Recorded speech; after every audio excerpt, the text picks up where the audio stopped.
Assalamualaikum warahmatullahi wabarakatuh. Salam sejahtera untuk kita semua. Thank you gengs yang udah subrek channel gue, yang udah ngunjungi channel gue. Nah, ini episode pertama kali gue mau berbagi buat lu semua ya.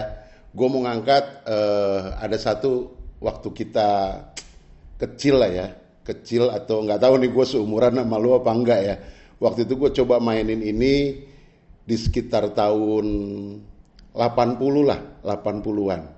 Ada satu jenis permainan, dia berbentuk kertas, terus ada rumah-rumahan, ada dadu. Di situ lu bisa beli apa aja, asal lu ada duitnya. Di situ lu beli hotel atau beli rumah, terus lu beli tanah, itu ada namanya Brastagi, Tampak Siring, Danau Toba.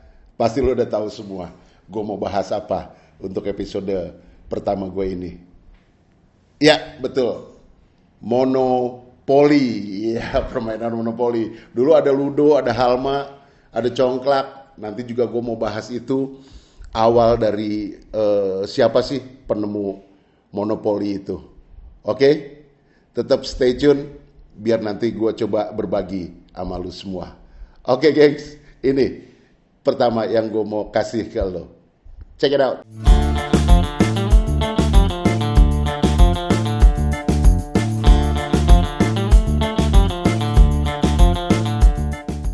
Gengs, 5 November tahun 1935, permainan papan monopoli itu ternyata baru diluncurkan oleh salah satu perusahaan terbesar pada saat itu, yaitu Parker Brothers.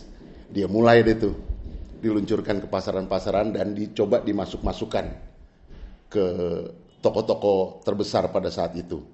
Konsep awal dari permainan papan yang menggambarkan sistem beli dan sewa tanah ini sudah diperkenalkan oleh desainer permainan terkenal pada masa itu, yaitu Elizabeth Maggie Lizzie atau Lizzie Maggie pada tahun 1904. Wih, jauh juga ya. Sementara Parker Brothers tahun 35. Nah, ternyata sudah ada tuh geng tahun 1904. Namun saat itu belum ada produsen yang memproduksinya secara massal. Dilansir dari harian The Guardian, Lizzie Maggie memperkenalkan ke berbagai kalangan akan sebuah permainan yang hampir sama dengan monopoli dengan nama The Landlord Game. Namun, permainan itu tak mendapatkan respon baik dari masyarakat, walau sudah dipatenkan. Hingga pada tahun 1932, seorang pebisnis asal Philadelphia bernama Charles Todd memperkenalkan sebuah permainan papan dengan tema pembelian properti kepada beberapa orang. Permainan ini diperkenalkan bersama istrinya ke beberapa kerabatnya pada saat jamuan makan malam. Konsep yang digunakan adalah dengan menggunakan dadu dan memindahkan bidaknya sesuai angka yang dikeluarkan oleh dadu tersebut. Sesuai dengan konsepnya, pemain bisa membeli properti berdasarkan kondisi keuangan tiap-tiap pemain.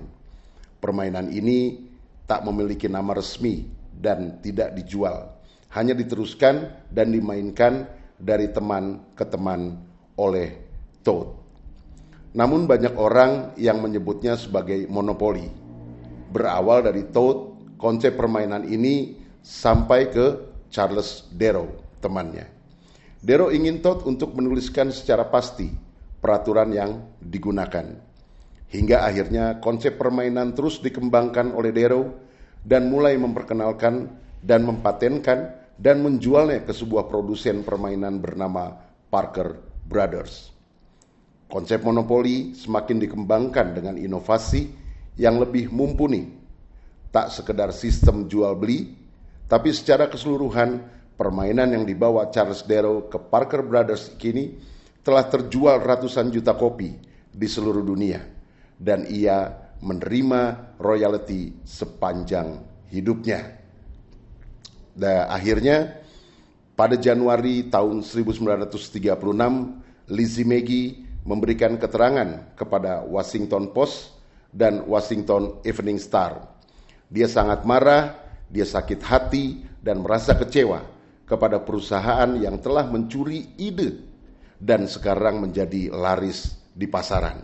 Parker Brothers mungkin memiliki atas The Landlord Games miliknya yang dipatenkan pada tahun 1924. Namun, perusahaan itu tak menceritakan konsep dari permainan monopoli yang telah dikembangkan.